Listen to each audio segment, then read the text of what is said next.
Family, miss കുറേ ആയിട്ട് കണ്ടുകൊണ്ടിരിക്കുന്ന, പ്രത്യേകിച്ച് ഈ എക്സാം ടൈമിൽ കണ്ടുകൊണ്ടിരിക്കുന്ന ഒരു കമൻ്റാണ് നമ്മുടെ കമൻറ്റ് ബോക്സിലായിക്കോട്ടെ, നമ്മൾ ലൈവിൻ്റെ ഇടയിൽ നമ്മുടെ ഷോർട്സിലായിക്കോട്ടെ, അല്ലെങ്കിൽ വീഡിയോസിലായിക്കോട്ടെ, എല്ലാത്തിലും കോമൺ ആയിട്ട് കണ്ടുകൊണ്ടിരിക്കുന്ന ഒരു കമൻ്റാണ് എന്തെന്ന് പറയുന്നത്, ഇനി പഠിച്ചാൽ കാര്യമുണ്ടോ, ഇനി പഠിച്ചാൽ മാർക്ക് കിട്ടുമോ, ഇനി എന്താണ് ചെയ്യേണ്ടത് എന്നുള്ള കുറേ ക്വസ്റ്റ്യൻസ് കോമൺ ആയിട്ട് വരുന്നുണ്ട് അല്ലേ. അപ്പോൾ ആ ക്വസ്റ്റ്യൻസിനുള്ള ആൻസറുമായിട്ടാണ് മിസ് ഇന്ന് വന്നിട്ടുള്ളത്. അപ്പം അങ്ങനെ ചോദിക്കുന്നവർക്കൊക്കെ എന്താ വേണ്ടത്, മിസ് ഈ ഫോട്ടോയിൽ കൊടുത്തതുപോലെ ഹെൽപ്പാണ് അവർ ആഗ്രഹിക്കുന്നത് അല്ലേ. അവർക്ക് എന്തൊക്കെയോ കാരണങ്ങൾ കൊണ്ട് പഠിക്കാൻ പറ്റിയില്ല, പോട്ടെ, അതെന്തോ ആയിക്കോട്ടെ. പക്ഷെ ഇനിയുള്ള സമയങ്ങളിൽ എങ്ങനെ എത്ര എഫക്റ്റീവായിട്ട് ചെയ്യാൻ പറ്റുമെന്നാണ് അവർക്ക് അറിയേണ്ടത് അല്ലേ. അപ്പം നമുക്കൊരു കാര്യം അറിയാം, ഈ അവസാന നിമിഷം അല്ലെങ്കിൽ ഈ ഒരു കുറച്ച് ദിവസത്തിനുള്ളിൽ നമ്മൾ ചാപ്റ്റേഴ്സ് മുഴുവനായിട്ട് ഇരുന്ന് പഠിച്ചു കഴിഞ്ഞാൽ നടക്കുന്ന പരിപാടിയല്ല. നമ്മൾ ആരും എന്തല്ല, നമ്മളാരും റോബോട്ട്സ് അല്ല, നമ്മൾ സാധാരണ മനുഷ്യരാണ് അല്ലേ. അപ്പം അതുകൊണ്ട് നമുക്ക് എല്ലാ ചാപ്റ്റേഴ്സും ഒറ്റയ്ക്ക് തലയിൽ ഒറ്റയടിക്ക് കയറ്റുക എന്ന് പറഞ്ഞാൽ നമ്മളെന്താ തല പൊട്ടി ചത്തു പോകുന്ന അവസ്ഥയായി പോകും. അപ്പോൾ അതുകൊണ്ട് നമ്മളെന്താ ഈസി ആയിട്ട് കുഞ്ഞ് സിമ്പിൾ ട്രിക്സ് യൂസ് ചെയ്തിട്ട് വേണം ഇനി അങ്ങോട്ട് പഠിക്കാൻ വേണ്ടിയിട്ടല്ലേ. അപ്പോൾ അതിന് മുൻപായിട്ട് മിസ് ഒരു കാര്യം പറയട്ടെ. ഇനിയിപ്പോൾ വീഡിയോ കാണുന്ന എൻ്റെ ഏതെങ്കിലും കുഞ്ഞുങ്ങളാകാം, അല്ലെങ്കിൽ നിങ്ങൾക്ക് അറിയുന്ന നിങ്ങളുടെ ഏതെങ്കിലും ഫ്രണ്ട്സ് ആകാം, മിസ് ഇപ്പോൾ പറഞ്ഞതുപോലെ എന്ത് ചെയ്യണം എന്നറിയാണ്ട് ഇങ്ങനെ കൺഫ്യൂഷൻ അടിച്ചിരിക്കുന്ന കുഞ്ഞുങ്ങളുണ്ടാവും. അപ്പോൾ അവർക്ക് എന്ത് ചെയ്യുക, ഇപ്പോൾ തന്നെ വീഡിയോ ഷെയർ ചെയ്യുക, അതുപോലെ തന്നെ നമ്മുടെ ചാനൽ സബ്സ്ക്രൈബ് ചെയ്യുക. സബ്സ്ക്രൈബ് ചെയ്യാൻ വേണ്ടി പറയുന്നത് എന്താണെന്ന് വെച്ച് കഴിഞ്ഞാൽ, ഇപ്പോൾ എക്സാമിൻ്റെയൊക്കെ തിരക്കല്ലേ, നിങ്ങൾ വിട്ടുപോകാം നമുക്ക് എപ്പോഴൊക്കെയാണ് ലൈവ് ഉള്ളത് എന്നുള്ള കാര്യങ്ങൾ. പക്ഷേ നിങ്ങൾ സബ്സ്ക്രൈബ് ചെയ്ത് നോട്ടിഫിക്കേഷൻസ് ഒക്കെ എനേബിൾ ചെയ്ത് വെച്ച് കഴിഞ്ഞ് കഴിഞ്ഞാൽ എന്താണ്, യൂട്യൂബ് നിങ്ങളെ കറക്റ്റായിട്ട് ഓർമ്മിപ്പിച്ചോളും. അതാ മോനെ ഇതാ ലൈവ് വരുന്നുണ്ട്, ഇതാ കയറിക്കോ, എക്സാമിൻ്റെ ഇതാ ലൈവ് ഉണ്ട്, ഇത്ര മണിക്കാണ് ഇന്ന ടൈമിലാണ് എന്നൊക്കെ പറഞ്ഞ് നിങ്ങളെ ഓർമ്മിപ്പിക്കും. അപ്പം നിങ്ങൾക്ക് ഓർത്ത് വെക്കേണ്ട പണി അവിടെ കുറഞ്ഞു കിട്ടും. അപ്പോൾ അതുകൊണ്ടാണ് മിസ് പറയുന്നത്, സബ്സ്ക്രൈബ് ചെയ്യാത്ത കുഞ്ഞുങ്ങൾ ആരെങ്കിലും ഉണ്ടെങ്കിൽ സബ്സ്ക്രൈബ് ചെയ്യുക, അതുപോലെ തന്നെ ഈ വീഡിയോ എന്ത് ചെയ്യുക, ഷെയർ ചെയ്യുക. ഓക്കെ, അപ്പോൾ ഇതിൽ മിസ് പറയാൻ വേണ്ടി പോകുന്നത് ഈ ഒരു വീഡിയോയിൽ മിസ് പറയാൻ വേണ്ടി പോകുന്നത് ഇമ്പോർട്ടൻ്റ് ആയിട്ടുള്ള നമുക്ക് 11 ചാപ്റ്റേഴ്സ് ഉണ്ട് അല്ലേ. ആ 11 ചാപ്റ്റേഴ്സിനെ നമ്മളൊന്ന് കുഞ്ഞാക്കിയിട്ട് നിങ്ങൾക്ക് എക്സാമിന് ഈ കുറച്ച് ദിവസങ്ങൾക്ക് വേണ്ടി പഠിക്കാൻ പറ്റുന്ന ലെവലിലേക്ക് ഒരു ക്യാപ്സ്യൂൾ പോലെ നമ്മൾ എന്താക്കാൻ വേണ്ടി പോവാണ്, ചെറുതാക്കാൻ വേണ്ടി പോവാണ്. ഓക്കെ, അപ്പോൾ ആ ചാപ്റ്റേഴ്സിലെ ആ പോർഷൻസ് പഠിച്ചു കഴിഞ്ഞാൽ, ഞാൻ ഈ പറയാൻ പോകുന്ന പോർഷൻസ് പഠിച്ചു കഴിഞ്ഞാൽ എന്ത് ചെയ്യാൻ വേണ്ടി പറ്റും, ഇപ്പോൾ ഉള്ളതിനേക്കാളും കോൺഫിഡൻസോട് കൂടിയിട്ട് നിങ്ങൾക്ക് എക്സാം എഴുതാൻ വേണ്ടി പറ്റും. ഇത് മിസ് തരുന്ന പ്രോമിസ് ആണ് നിങ്ങൾക്ക്.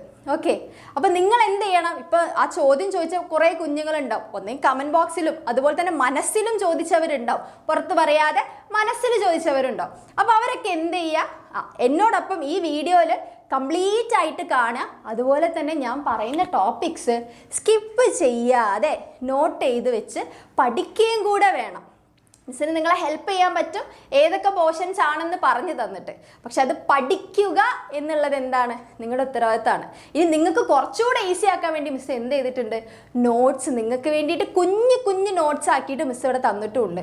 അതെന്ത് ചെയ്യുക, നിങ്ങൾക്ക് ഒന്നെങ്കിൽ ഞാൻ നമ്മുടെ കമ്മ്യൂണിറ്റിയിലോ അല്ലെങ്കിൽ ഡിസ്ക്രിപ്ഷനിലോ എന്ത് ചെയ്യാം, ഇതിൻ്റെ ലിങ്ക് കൊടുക്കുക. അങ്ങനെയാവുന്ന സമയത്ത് നിങ്ങൾക്ക് ഞാൻ നോട്ട്സ് കിട്ടുന്നതായിരിക്കും. അതെന്തായാലും മിസ് ചെയ്യാം. അപ്പം നിങ്ങൾക്ക് വേണ്ടി അത്രയും കാര്യങ്ങൾ മിസ് ചെയ്തിട്ടുണ്ട്, നമ്മൾ എക്സാമിനർ ചെയ്ത് തരുന്നുണ്ട്. ഇനി നിങ്ങളുടെ ഉദ്ദേശം എന്ന് പറയുന്നത് എന്താ, ഇത് വെച്ചിട്ട് പഠിക്കണം എന്നുള്ളതാണ് കേട്ടോ. നമ്മൾ എത്ര ഹെൽപ്പ് ചെയ്താലും നിങ്ങളൊരു ഇനീഷ്യേറ്റീവ് എടുക്കാതെ എന്ത് ചെയ്യാൻ പറ്റില്ല, ഇനി പഠിച്ച കാര്യം ഉണ്ടാവോ എന്ന് ചോദിച്ചാൽ നല്ല റിസൾട്ടിലേക്ക് എത്താൻ വേണ്ടി പറ്റില്ല. അപ്പം മിസ് ഒരുപാട് ഇങ്ങനെ ഇൻട്രൊഡക്ഷൻ പറഞ്ഞ് ബോറടിപ്പിക്കുന്നില്ല.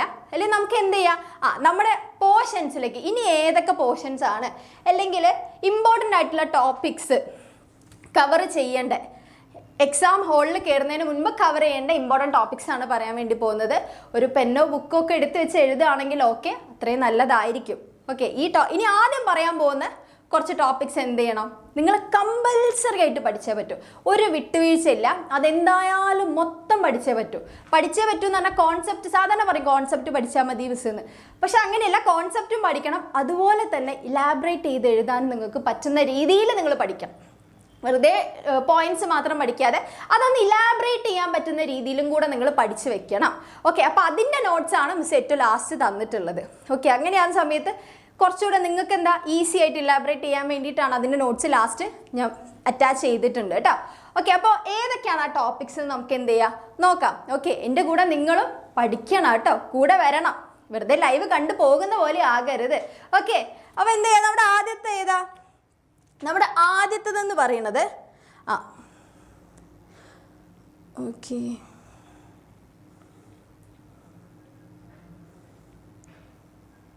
ഓക്കെ, അപ്പം നമ്മുടെ ആദ്യത്തെ ചാപ്റ്റർ 1 ഇൻഡസ്ട്രീസ് എന്ന് പറയുന്ന ഒരു ഏരിയ ഉണ്ട്. അത് മക്കൾ എന്ത് ചെയ്യണം? വൃത്തിക്ക് പഠിച്ചു പോകണം.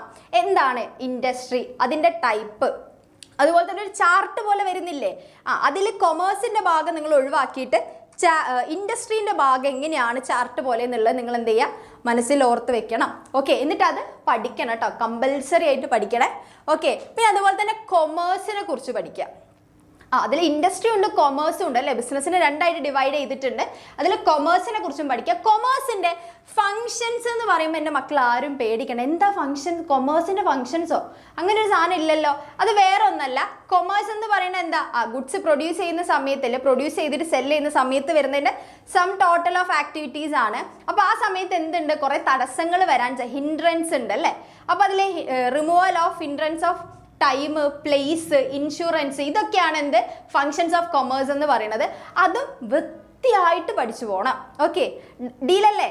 പിന്നെ അടുത്ത എന്താ? ചാപ്റ്റർ 2 നിങ്ങൾ നോക്കേണ്ടത് പാർട്ട്ണർഷിപ്പും പാർട്ട്ണർഷിപ്പ് ഡീഡും അതിൻ്റെ കണ്ടന്റും കമ്പൽസറി ആയിട്ട് പഠിച്ചു വെച്ച് പോകണം.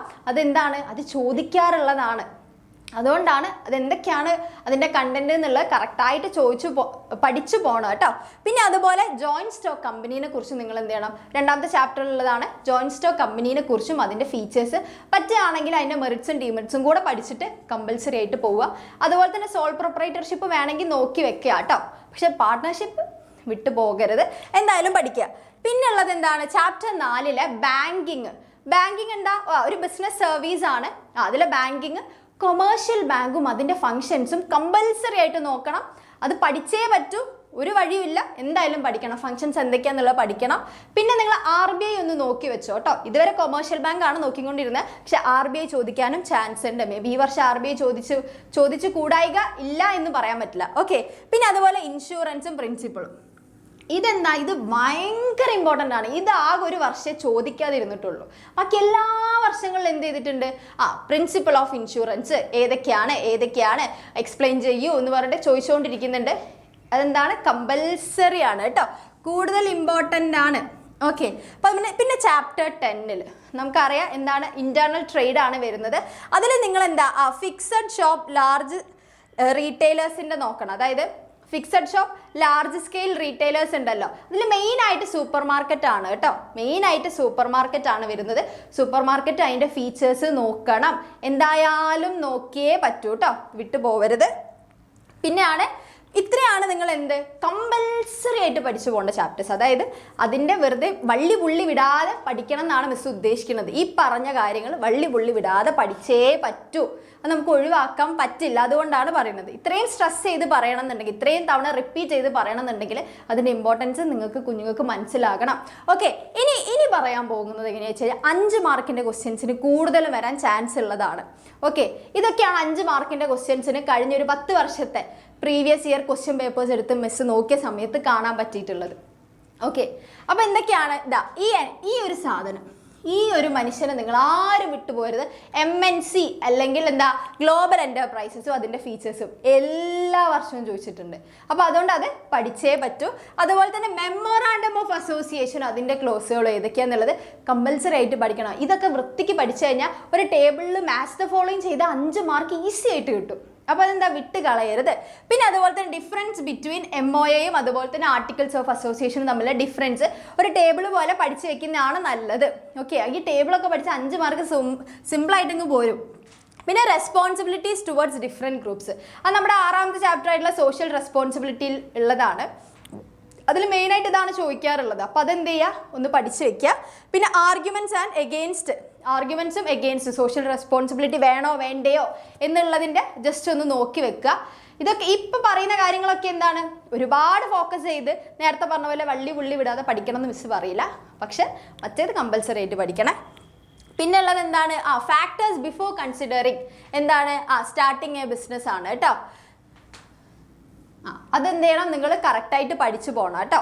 ഓക്കെ, പിന്നെ അതുപോലെ തന്നെ അതൊക്കെ നിങ്ങൾക്ക് എന്താ? നിങ്ങൾ തന്നെ ഒന്ന് ചിന്തിച്ചാൽ മതി. ആദ്യം എന്ത് ചെയ്യണം? ആദ്യം നേച്ചർ നോക്കണം, ഏത് കമ്പനിയാണ്, എങ്ങനത്തെ ടൈപ്പ് കമ്പനിയാണ്, അതിൻ്റെ പ്രൊഡക്റ്റ് ലൈൻ നോക്കണം. അങ്ങനെയുള്ള കാര്യങ്ങൾ നിങ്ങൾ എന്താ ഒന്ന് കണക്ട് ചെയ്ത് പഠിക്കാൻ നോക്കുക. ഓക്കെ, അപ്പോൾ അതെന്താ? ഈസി ആയിട്ട് പറ്റാവുന്നേ ഉള്ളൂ. പിന്നെ സോഴ്സ് ഓഫ് ഫണ്ടുകൾ നോക്കണം. Long term fund, short term funds ഒക്കെ നോക്കുക, അതും ചോദിക്കാറുണ്ട്. പിന്നെ ഡിപ്പാർട്ട്മെന്റൽ സ്റ്റോർ, അത് നിങ്ങൾ എന്ത് ചെയ്യുക, ജസ്റ്റ് പഠിച്ച് വെക്കുക. പക്ഷെ മെയിൻ ആയിട്ട് ഇമ്പോർട്ടൻസ് കൊടുത്ത് പഠിക്കേണ്ട സൂപ്പർ മാർക്കറ്റിനാണ് കേട്ടോ. ഓക്കെ, പിന്നെന്താ ഡിഫറൻസ് ബിറ്റ്വീൻ ഈ ബിസിനസ്സും ട്രഡീഷണൽ ബിസിനസ്സിൻ്റെ എന്താണ്, ടേബിൾ ആയിട്ട് പഠിക്കാൻ വേണ്ടി നോക്കുക. ഓക്കെ, ടേബിൾസ് എന്താ കുഞ്ഞു കുഞ്ഞാണ്, നിങ്ങൾക്ക് ഈസി ആയിട്ട് എഴുതാൻ വേണ്ടി പറ്റും. ഒന്ന് എക്സ്പെൻസീവ് ആണ്, ഒന്ന് എക്സ്പെൻസീവ് അല്ല, ഒന്നിൽ ലൊക്കേഷൻ ആവശ്യമാണ്, ഒന്നിൽ ലൊക്കേഷൻ ആവശ്യമില്ല. ഇതൊക്കെ എന്താ, ലൊക്കേഷൻ റിക്വയർഡ്, മറ്റേതിൽ നോട്ട് റിക്വയർഡ്, ഇങ്ങനെയൊക്കെ സിമ്പിളാക്കി എഴുതിയ ഒരു കള്ളി വരച്ച് കഴിഞ്ഞാൽ നിങ്ങൾക്ക് എന്താ മാർക്കും കൂടി കിട്ടാവുന്നതേ ഉള്ളൂ. പിന്നെ കോഓപ്പറേറ്റീവ് സൊസൈറ്റീസും അതിൻ്റെ ടൈപ്പുകളും ജസ്റ്റ് നോക്കുക. പിന്നെന്താ ലിമിറ്റേഷൻസ് ഓഫ് MSME, ആ ഒരു ചാപ്റ്ററിന് മെയിനായിട്ട് ചോദിക്കുന്ന ഒരു കാര്യമാണ് MSMEൻ്റെ ലിമിറ്റേഷൻസ് പറയാന്നുള്ളത്. അപ്പോൾ അതെന്ത് ചെയ്യുക, അത് കറക്റ്റായിട്ട് നിങ്ങൾ നോക്കി വെക്കുക. പിന്നെ സോൾ പ്രൊപ്രൈറ്റർഷിപ്പും ഫീച്ചേഴ്സും ഒന്ന് നോക്കുക. പിന്നെ 13ാമത് ഡിഫറൻസ് ബിറ്റ്വീൻ ഇൻ്റർനാഷണൽ ബിസിനസ്സും ഡൊമസ്റ്റിക് ബിസിനസ്സും തമ്മിലുള്ള എന്ത് ചെയ്യുക, അതിൻ്റെ ഡിഫറൻസും നോക്കുക. പിന്നെ ലാസ്റ്റ് പൊല്യൂഷനും അതിൻ്റെ ടൈപ്പുകളും നോക്കുക. ഇപ്പം ഈ അവസാനം പറഞ്ഞ 14 ടോപ്പിക്സ് ഉണ്ടല്ലോ, ഇത് പഠിച്ചു കഴിഞ്ഞാൽ നിങ്ങൾക്ക് 5 മാർക്കിന് മാത്രമല്ല, 2 മാർക്കിന് ചോദിച്ചാലും 1 മാർക്കിന് 1 വേർഡ് വന്നാലും അല്ലെങ്കിൽ എന്താ MCQ പോലുള്ളത് വന്നു കഴിഞ്ഞാലും ഇനി 4 മാർക്കിനൊക്കെ വന്നു കഴിഞ്ഞാൽ ഇത് പഠിച്ചു കഴിഞ്ഞാൽ അങ്ങോട്ടും ഇങ്ങോട്ടും കണക്റ്റ് ആയിട്ട് നിങ്ങൾക്ക് ചെയ്യാവുന്നതേ ഉള്ളൂ. അപ്പോൾ 11 ചാപ്റ്റേഴ്സ് വലിയ സിലബസ് ആണ്, അതിന് എത്ര കുഞ്ഞാക്കിയിട്ട് അപ്പോൾ മിസ് നിങ്ങൾക്ക് പറഞ്ഞു തന്നിട്ടുള്ളത്. അപ്പോൾ ഈ ടോപ്പിക്സ് എന്ത് ചെയ്യുക, എൻ്റെ കുഞ്ഞുങ്ങൾ മെയിനായിട്ട് നോക്കി പോവുക. ആദ്യം പറഞ്ഞ 4 ചാപ്റ്റേഴ്സിലെ കാര്യം വിട്ട് കളിക്കുകയേ ചെയ്യരുത്, അതെന്ത് വില കൊടുത്ത് നിങ്ങൾ പഠിച്ചേ പറ്റൂ. ഓക്കെ, അപ്പോൾ ഇതിനെന്ത് ചെയ്യണം, ഇത് നിങ്ങൾ കോൺസെപ്റ്റ് ക്ലിയർ ആക്കി വെച്ചിട്ട് നിങ്ങളുടെ കൈ നിട്ട് എഴുതുന്ന പോലെ ചെയ്യുക. ഓക്കെ, മറ്റേത് വള്ളി പുള്ളി വിടാതെ പഠിച്ച് വെച്ചോളാം കേട്ടോ. ഓക്കെ, അപ്പോൾ ഇത് എളുപ്പമല്ലേ, ഈസി ആയിട്ട് ഈ എക്സാമിന് തൊട്ട് മുൻപായിട്ട് ഇങ്ങനെ ക്യാപ്സ്യൂൾ കിട്ടിക്കഴിഞ്ഞാൽ നിങ്ങൾക്ക് ഈസി ആയിട്ട് ചെയ്യാവുന്നതല്ലേ ഉള്ളൂ. അപ്പോൾ നിങ്ങൾക്ക് ഈ വീഡിയോ യൂസ്ഫുൾ ആയിട്ടുണ്ടെങ്കിൽ, അല്ലെങ്കിൽ നിങ്ങൾക്ക് ഈ ഒരു സമയത്ത് ഇങ്ങനെ ഒരു വീഡിയോ കിട്ടിയത് നിങ്ങൾക്ക് ഹെൽപ്ഫുൾ ആണ്, ഓക്കെ മിസ് നന്നായിട്ടുണ്ട്, അല്ലെങ്കിൽ എനിക്ക് കുറച്ചുകൂടെ നന്നായിട്ട് ഒരു ഐഡിയ ഇല്ലായിരുന്നു, ഇപ്പോൾ ഐഡിയ കിട്ടി എന്ത് പഠിക്കണം എന്നുള്ള നിങ്ങൾക്ക് ഇത് മിസ് ഉദ്ദേശം നിങ്ങൾക്ക് കുറച്ചുകൂടെ നിങ്ങൾ എന്ത് ചെയ്യുക, കോൺഫിഡൻസ് ആയിട്ട് എക്സാം ഹോളിൽ കയറ്റുക എന്നുള്ളതായിരുന്നു മിസ്സിൻ്റെ ഉദ്ദേശം. അതിന് വേണ്ടിയിട്ടാണ് മിസ് ഇങ്ങനെ ക്യാപ്സ്യൂൾ പോലെ ആക്കി തന്നതും. നോട്ട്സ്, പ്രത്യേക നോട്ട്സ് എന്ന് പറയുമ്പോൾ അതവിടെ ഞാൻ അറ്റാച്ച് ചെയ്തതാ ഇങ്ങനെ വെച്ചിട്ടുണ്ട്, കുഞ്ഞു നോട്ട്സാണ്. ഇങ്ങനെ കാണുമ്പോൾ ടെൻഷൻ ആവണ്ട, കുഞ്ഞു കുഞ്ഞു പോയിൻസാണ്, കുഞ്ഞാക്കി എഴുതിയത്. അപ്പോൾ നിങ്ങൾക്ക് എന്താ ഷോർട്ട് നോട്ട് പോലെ പഠിക്കാവുന്നതേ ഉള്ളൂ കേട്ടോ. ഓക്കെ, അപ്പോൾ നിങ്ങൾ എന്ത് ചെയ്യുക, നോട്ട്സൊക്കെ നോക്കി പഠിക്കുക, നന്നായിട്ട് ചെയ്യുക. ഈ വീഡിയോ നിങ്ങൾക്ക് യൂസ്ഫുൾ ആയിരുന്നെങ്കിൽ തീർച്ചയായിട്ടും എൻ്റെ മക്കൾ എന്ത് ചെയ്യണം, കമൻസിൽ പറയണം. ഇതുപോലുള്ള വീഡിയോസ് നിങ്ങൾക്ക് ഇനി വേണമെന്നാണെങ്കിലും എന്ത് ചെയ്യുക, കമൻസിൽ പറയാം. ഇനിയിപ്പോൾ ആദ്യത്തെ വർഷം ഇങ്ങനെ പോയി, +1 ഇനിയിപ്പോൾ അവസാന നിമിഷം കിടന്ന് ഓടുന്ന പരിപാടിയായി. പക്ഷെ എന്താവരുത്, +2 ഇതുപോലെ ആകരുത്. ആ 1 ഇയർ നമ്മൾ സിസ്റ്റമാറ്റിക് ആയിട്ട് പഠിച്ചേ പറ്റൂ, അതിന് വേണ്ടി കാര്യങ്ങൾ മുന്നോട്ട് നോക്കിയേ പറ്റൂ. ഇനിയിപ്പോൾ സെൽഫായിട്ട് ചെയ്യാൻ പറ്റാതെ, സെൽഫായിട്ട് സിസ്റ്റമാറ്റിക് ആയിട്ട് ചെയ്യാൻ അറിയില്ലാത്ത കുഞ്ഞുങ്ങളാണെങ്കിൽ എന്ത് ചെയ്യുക, ഒരാളുടെ സപ്പോർട്ട് വേണം എന്നാണെങ്കിൽ സപ്പോർട്ടായിട്ട് നമ്മളിവിടെ ഉണ്ട്, എക്സാമിൻ്റെ ഫാമിലി ഉണ്ട്. അപ്പോൾ എന്ത് ചെയ്യാം, നിങ്ങൾക്ക് നമ്മുടെ +2 ബാച്ചിലേക്ക് ജോയിൻ ചെയ്യാവുന്നതാണ്. പക്ഷെ ഇപ്പോൾ ജോയിൻ ചെയ്യുകയാണെങ്കിൽ എന്താ, നിങ്ങൾക്ക് +1ൻ്റെ നിങ്ങൾക്ക് +1 റിവിഷൻ ബാച്ച് കൂടെ കിട്ടുന്നതായിരിക്കും. അതായത് 5,999 രൂപയ്ക്ക് നിങ്ങൾക്ക് +2 ബാച്ചും കിട്ടും, അതിൻ്റെ കൂടെ 1000 രൂപേൻ്റെ വാല്യൂ ഉള്ള വേർത്തുള്ള റിവിഷൻ ബാച്ചും കിട്ടും. അതുപോലെ തന്നെ ആദ്യത്തെ 1000 പേർക്ക് എന്തുണ്ട്, നമ്മുടെ ബുക്സ് മെറ്റീരിയൽ ഫ്രീ ആയിട്ടും കിട്ടുന്നതായിരിക്കും. അപ്പോൾ 3 കാര്യങ്ങളാണ് കിട്ടുന്നത് ഇപ്പോൾ പർച്ചേസ് ചെയ്ത് കഴിഞ്ഞ് കഴിഞ്ഞാൽ. ഓക്കെ, അപ്പോൾ എന്ത് ചെയ്യുക, അങ്ങനെ നിങ്ങൾക്ക് ഒരു സപ്പോർട്ട് വേണമെന്നാണെങ്കിൽ എന്ത് ചെയ്യുക, തീർച്ചയായിട്ടും നമ്മുടെ ചാനൽ സബ്സ്ക്രൈബ് ചെയ്തിട്ട് നമ്മുടെ കോഴ്സും പർച്ചേസ് ചെയ്യുക. ഓക്കെ, അപ്പോൾ ഡീലല്ലേ, ഇതൊക്കെ പഠിച്ചിട്ട് നിങ്ങൾ എന്ത് ചെയ്യും, നന്നായിട്ട് എക്സാം എഴുതുന്നു തന്നെയാണ്. ഇത്ര പഠിച്ചു കഴിഞ്ഞാൽ ഇനി പഠിച്ചാൽ മിസ്സേ എക്സാമിൽ പാസ്സാവോ എന്ന് ചോദിച്ച കുഞ്ഞുങ്ങൾക്കൊക്കെ നന്നായിട്ട് എഴുതാൻ പറ്റും, ഇതൊക്കെ പഠിച്ച് പോയാൽ. ഓക്കെ, ഇപ്പം നിങ്ങൾ വിചാരിക്കും ഇതെല്ലാം ഉണ്ടല്ലോ എന്ന്, എല്ലാം ഇല്ല, എല്ലാ ടോപ്പിക്സും ഇതിൻ്റെ അകത്ത് ഇല്ല. ഇപ്പം ചിലർ കമൻസ് ഇടാൻ ചാൻസ് ഉണ്ട്, മിസ്സിന് അറിയാം ഇതിപ്പോൾ എല്ലാം ഉണ്ടല്ലോ മിസ്സേന്ന്. ഇല്ല, നിങ്ങൾ ആ 11 ചാപ്റ്ററിനെ കുഞ്ഞാക്കിയിട്ട് 14 എണ്ണവും അതുപോലെ തന്നെ വെറും 4 ചാപ്റ്റേഴ്സ് ആയിട്ട് കൂടിപ്പോയി കഴിഞ്ഞാൽ 18 ടോപ്പിക്സ് ആക്കി കുഞ്ഞാക്കി തന്നിട്ടുണ്ട്. അത് പഠിക്കാൻ അത്ര ബുദ്ധിമുട്ടില്ല. ഈ ഒരു അവസാന നിമിഷം നിങ്ങൾ കഷ്ടപ്പെട്ടേ പറ്റൂ കേട്ടോ. ഓക്കെ, അപ്പോൾ എന്ത് ചെയ്യുക, മിസ് പറഞ്ഞ പോലെ തന്നെ നന്നായിട്ട് പഠിച്ച് നന്നായിട്ട് എക്സാം എഴുതുക. അതുപോലെ തന്നെ നിങ്ങൾക്ക് യൂസ്ഫുൾ ആയിട്ടുണ്ടോ വീഡിയോ എന്നുള്ളത് എന്ത് ചെയ്യുക, കമൻസിൽ കമ്പൽസറി ആയിട്ട് പറയുക. എന്തായാലും പറയാം നിങ്ങളുടെ സജഷൻസ്. അതുപോലെ തന്നെ ബാച്ചിൽ ജോയിൻ ചെയ്യാൻ താല്പര്യമുള്ളവരാണെങ്കിൽ നമ്മുടെ താഴെ എന്തുണ്ട്, നമ്മുടെ ബാച്ചിൻ്റെ ജോയിൻ ചെയ്യാനുള്ള ഡീറ്റെയിൽസ് പോകുന്നുണ്ട്, ആ നമ്പറിലേക്ക് ഒന്ന് വിളിച്ചാൽ മതി കേട്ടോ. ഓക്കെ, അപ്പോൾ സെറ്റ് അല്ലേ. അപ്പോൾ മക്കളെല്ലാവരും എന്ത് ചെയ്യുക, മാക്സിമം പോയി അടിപൊളിയായിട്ട് തകർത്ത് എക്സാം എഴുതുക. മിസ്സിൻ്റെ ആകെയായിട്ട് മിസ്സിൻ്റെ എല്ലാ പ്രാർത്ഥന നിങ്ങളുടെ കൂടെ തന്നെ ഉണ്ടാവും. അപ്പോൾ ഓൾ ദി വെരി ബെസ്റ്റ്.